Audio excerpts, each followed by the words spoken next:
औज़ुबिल्लाहिमिनश्शैतानिर्रजीम बिस्मिल्लाहिर्रहमानिर्रहीम अस्सलामु अलैकुम। Hope that you are all well.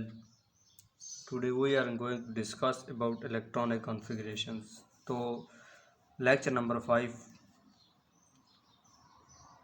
electronics means electron, mean that we are telling about electrons, and configuration mean arrangement, mean that arrangement of electrons around the nucleus.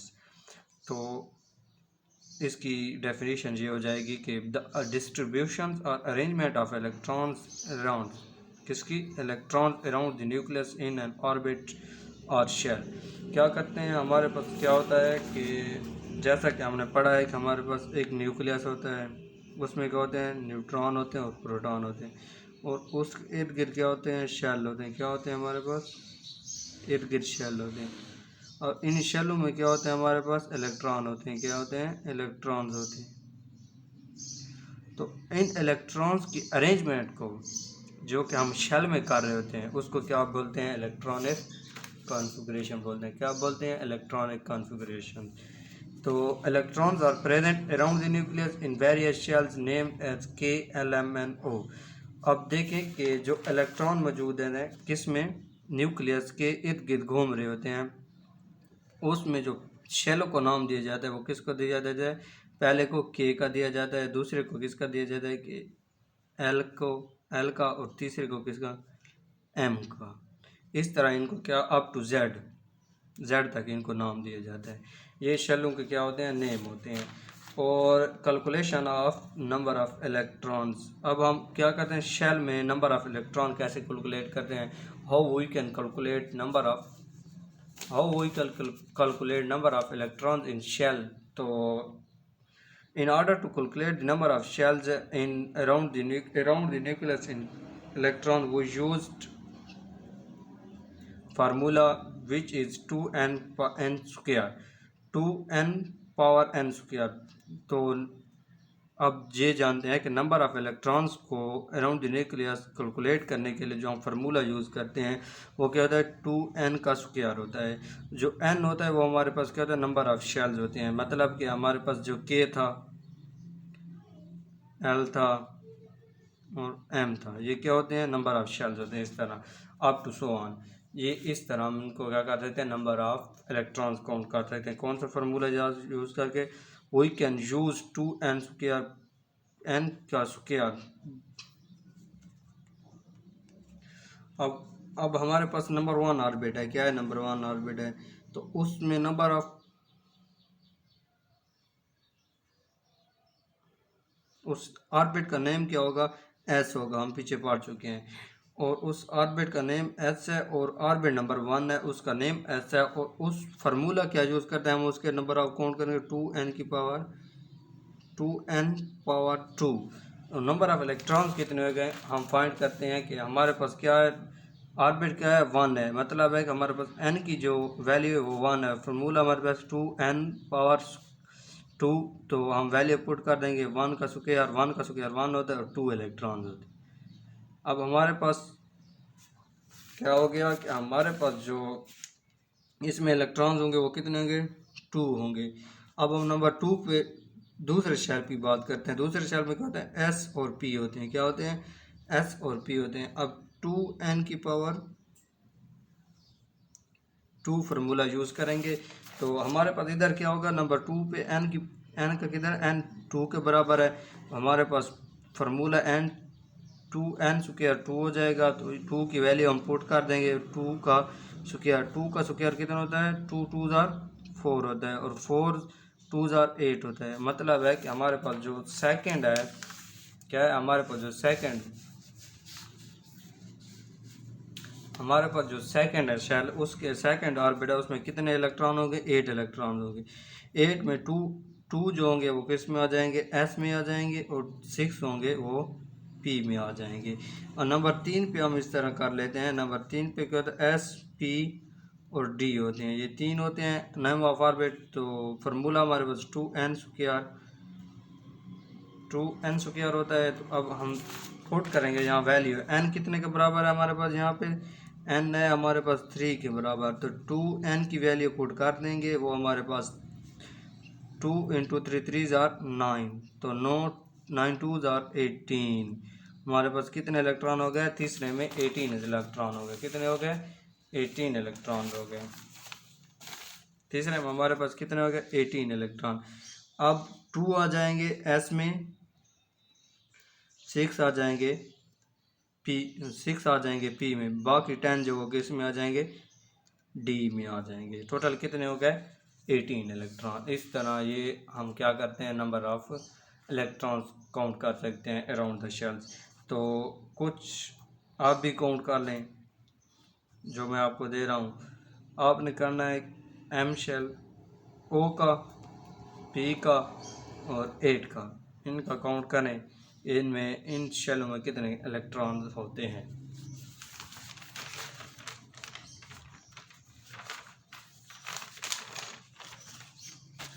अब आ जाते हैं, हमने पीछे बात की शेल्स और सब शेल की, तो पढ़ते हैं सब शेल और शेल क्या होते हैं। तो शेल होता है कोई भी हमारे पास जो न्यूक्लियस होता है उसके इर्द गिर्द जो इलेक्ट्रॉन रिवॉल्व कर रहे होते हैं, उस रास्ते को क्या कहते हैं? शेल कहते हैं।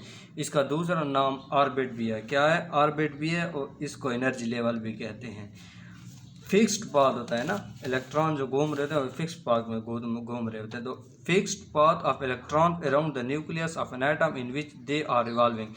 जैसा कि मैंने आपको बताया है कि क्या होते हैं, इलेक्ट्रॉन जो होते हैं वो क्या कर रहे होते हैं? इर्द गिर्द घूम रहे होते हैं। किसके? न्यूक्लियस के इर्द गिर्द घूम। एक फिक्स पाथ हो, ये आप क्या होगा, एक शेल है, ये फिक्स्ड है, ये भी शेल है, क्या फिक्स्ड है। तो इन जो रिवॉल्व कर रहे हैं इनको क्या कहते हैं? शेल कहते हैं। क्या कहते हैं? इन तमाम को KLMNP को इनको क्या कहते हैं? शेल कहते हैं, शेल्स कहते हैं, या ऑर्बिट्स कहते हैं, या एनर्जी लेवल कहते हैं। क्या कहते हैं? ऑर्बिट्स कहते हैं या एनर्जी लेवल कहते हैं। ये हो गया क्या? हमारे पास शेल हो गया। शेल्स क्या होते हैं? अब मैं एक बार फिर आपको बता दूं कि जो हमारे पास न्यूक्लियस होता है उसके इर्द गिर्द जो इलेक्ट्रॉन रिवॉल्व कर रहे होते हैं फिक्स्ड सर्कुलर पाथ में, उस पाथ को हम कहते हैं शेल। शेल जो होता है उस हर शेल की एक मखसूस एनर्जी होती है, फिक्स्ड एनर्जी होती है। और जो एनर्जी जो शेल होते हैं वो किससे डिस्क्राइब किए जाते हैं? एन से। किससे? एन से। ये हमने देखा है। जिस तरह 2n², 2 इस फार्मूला से हम क्या करते हैं, नंबर ऑफ, ये हमारे पास शेल होते हैं। अब सब शेल क्या होते हैं? अब इन्हीं शेल को जब हम क्या करते हैं, डिवाइड करते हैं, एनर्जी लेवल को, सब शेल को, इनको जब हम क्या करते हैं, सब शेल।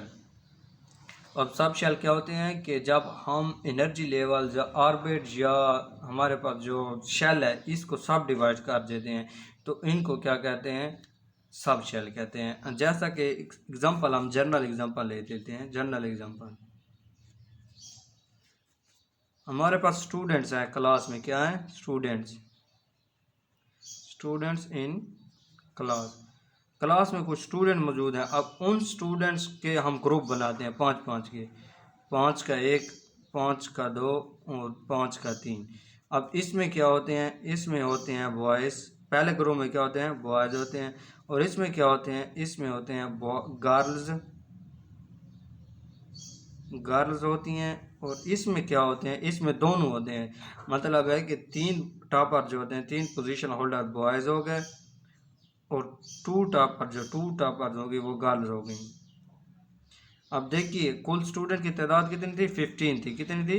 15 थी। अब हमने उनको क्या किया? एक ग्रुप था, एक शेल था, तो उनको हमने किस में डिवाइड किया? सब शेल में डिवाइड कर दिया। मतलब है कि अब जो भी बड़ी चीज़ होगी उसको हम छोटी छोटी चीज़ों में डिवाइड करेंगे तो वो क्या होंगी? सब शेल, सब होंगी। और जिस के ज़रिए वो कर रहे हैं उसका नाम आगे करेंगे उसके साथ। जिस तरह ये हो गया क्या? एक क्लास है, ये हमने क्लास को डिवाइड किया, ये अब क्या हो गए? सब क्लास हो गए। ये क्या हो गए? सब क्लास, स्टूडेंट्स ऑफ इन सब क्लास। ठीक है। इस तरह शेल्स क्या होते हैं? 4 शेल्स होते हैं हमारे पास। हम पहले भी पढ़ चुके हैं कि पहले एस होता है, एस में कितने होते हैं? 2 इलेक्ट्रॉन होते हैं। पी होता है, उसमें कितने होते हैं? 6 इलेक्ट्रॉन होते हैं। एस को जो बोलते हैं हम शार्प बोलते हैं, और पी को हम बोलते हैं प्रिंसिपल। क्या बोलते हैं? प्रिंसिपल। और डी को जो हम बोलते हैं वो डिफ्यूज बोलते हैं, और इसमें 10 इलेक्ट्रॉन होते हैं। पीछे हम ये देख चुके हैं। और एफ जो होता है उसको फंडामेंटल बोलते हैं, उसमें कितने 14 इलेक्ट्रॉन होते हैं। 14 इलेक्ट्रॉन किस तरह होते हैं वो हम एक एग्जांपल कर लेते हैं। 14 इलेक्ट्रॉन किस तरह वो हम एक एग्जांपल करते हैं यहाँ पे, ठीक है। तो ये देखिए, लेट्स सपोज हमारे पास कितना शेल है, शेल हो गया हमारे पास 5 शेल हो गया, कितना 5 शेल, उसका अब एन कितना आ जाएगा 5 आ जाएगा। तो हम फार्मूला जाते हैं 2n स्क्वायर, 2n की वैल्यू पुट कर देंगे, 2 इंटू 5 इंटू 2 25 इंटू 2, ये हो जाएगा 50। अब 50 देखो पहले में कितने आ रहे थे, एस में 2 आ रहे थे, पी में कितने आ रहे थे 6 आ रहे थे, और डी में कितने आ रहे थे 14 आ रहे थे, और इसमें कितने आएंगे एफ में 18 आएंगे, कितने 18 आ जाएंगे। तो 6 और 4 20 और 20 और ये हो जाएगा 20 40, अब 50 है। तो हम क्या करते हैं, शेल को डिवाइड करते हैं। पहला जो शेल होता है एन होता है, के शेल, उसमें एस होता है, और एल में कितने होते हैं 2 होते हैं, एस और पी होता है, समझ रहे हैं ना। के में कितने होता है 1 होता है, एस होता है, और पी एल में कितने होते हैं 2 होते हैं, एम में कितने 3 होते हैं, एस पी और डी होते हैं, एन में कितने होंगे फिर एस पी डी और एफ होंगे, इस तरह होंगे ये, ठीक है। अब ये देखिए 2 इलेक्ट्रॉन इधर आए, 2 इधर आए, 6 इधर आए, 2 इधर आए, 6 इधर आए, 10 14 इधर आए, फिर 2 इधर आए, फिर 6 इधर आए, 14 इधर आए, और 18 इधर आए। पीछे फिर भी देख लेते हैं कि हमारे पास जो इलेक्ट्रॉन होते हैं, सॉरी ये गलती कर रहे हैं हम, बहुत बड़ी गलती कर रहे हैं। इधर जो होता है एफ में, इधर डी में 10 इलेक्ट्रॉन आते हैं, और एफ में कितने होते हैं 14 इलेक्ट्रॉन होते हैं, इधर 14 कर लें। अब ठीक है, अब ये देखिए 2 2 4 2 6 2 8 8 और 24, 24 जमा 8 हो गए, और 14 14 28 28 जमा 14 हो गए, ये टोटल इलेक्ट्रॉन होते हैं, ठीक है। अब हम जा रहे हैं कहाँ तक जा रहे हैं, हम जा रहे हैं यहाँ तक, 14 6 और 6 12 12 और 6 18 18 और 14 52 52 इलेक्ट्रॉन आ रहे हैं, ठीक है। तो हम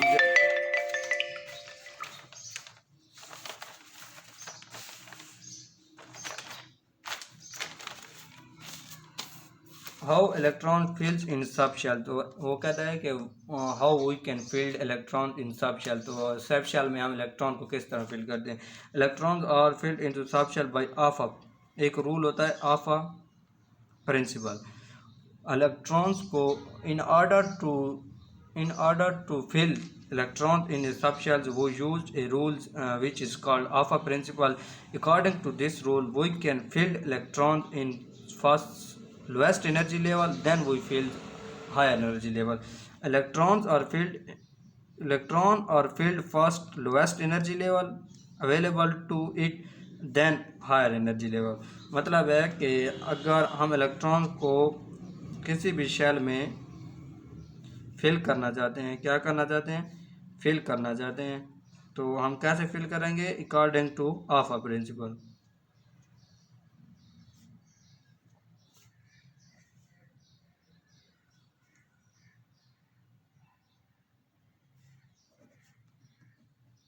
ये हमारे पास एस है, ये पी है और ये डी है, ये हमारे पास क्या है 3 है, हमारे पास सब शेल है। अब हमारे पास पहला इलेक्ट्रॉन आ रहा है, पहला इलेक्ट्रॉन आ रहा है, वो किस में फिल होगा, सबसे लोएस्ट एनर्जी लेवल में। सेकंड किस में होगा, फिर इसमें होगा। थर्ड फिर किस में होगा, इसमें होगा, फिर इसमें, फिर इसमें। ये लोएस्ट एनर्जी लेवल की तरफ जा रहे हैं, ये इस तरह इलेक्ट्रॉन फिल होंगे। अब जब इससे ये तमाम फिल हो जाएंगे, अब दूसरा इलेक्ट्रॉन आ जाएगा, वो यहाँ पे आ जाएगा, ठीक है, यहाँ पे, फिर यहाँ पे, फिर यहाँ पे, फिर यहाँ पे, फिर यहाँ पे, फिर यहाँ पे, यहाँ पे और यहाँ पे, ये इस तरह फिल होंगे। पहले लोएस्ट एनर्जी लेवल फिल होगा, lowest energy level, lowest energy level, फिर जब इलेक्ट्रॉन मुकम्मल फिल हो जाएंगे तो फिर पेयर अप हो जाएंगे। तो इसके बाद हम जान लेते हैं इनके स्ट्रक्चर के बारे में। हमारे पास जो स्ट्रक्चर होता है वो किस तरह होता है। एस का जो स्ट्रक्चर होता है वो शार्प क्या होता है, इसको बोला है शार्प बोला है। तो इसका स्ट्रक्चर जो होता है वो कुछ इस तरह होता है, ये इस तरह एस का।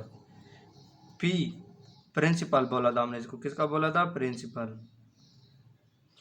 इसको अब ये 3 पे डिवाइड किया जाता है ना, 3 सब शेल में, ये 1 और ये 2। इसको बोलते हैं P of X, P of Y and P of Z. अब इसका जो स्ट्रक्चर होती है, होल पी की जो स्ट्रक्चर होती है वो हमारे पास इस तरह होती है, ठीक है। तो अब देखें, अगर एक पी आ जाएगा, पी जब एक्स पे आ जाएगा, एक्स एक्सिस पे, ये एक्सिस है, ये इस तरह, ये एक्स है, ये वाई है, ये एक्स प्राइम है और ये वाई प्राइम है, और ये जेड है और ये जेड प्राइम है। अब जब एक्स पे आएगा तो वो इलेक्ट्रॉन इस तरह हो जाएंगे, ये ठीक है। अब ये और ये दोनों ऐसे रहेंगे। अब वाई पे ये क्या होगा, एक्स पे होगा, पी एक्स होगा। अब पी वाई की बात करते हैं तो पी वाई पे क्या हो जाएगा, पी वाई पे इस तरह हो जाएगा, ये हमारे पास पी वाई हो गया। पी जेड की बात करते हैं तो पी जेड किस तरह हो जाएगा हमारे पास, ये इस तरह, ये इस तरह हो जाएगा, ये पी जेड हो गया। इस तरह ये तमाम क्या होंगे, इलेक्ट्रॉन। ये क्या है, पी एक्स है, ये क्या है, पी वाई होगा, और ये क्या होगा, पी जेड होगा। ये 3 हो गए। तो मेरे ख्याल में यहाँ तक काफ़ी है। आगे जो हो गए आप पढ़ेंगे वो बड़ी क्लासों में पढ़ेंगे। तो वीडियो अच्छी लगी हो तो लाइक कर दें, शेयर कर दें। आपका बहुत बहुत शुक्रिया, थैंक यू। मिलते हैं नेक्स्ट वीडियो में।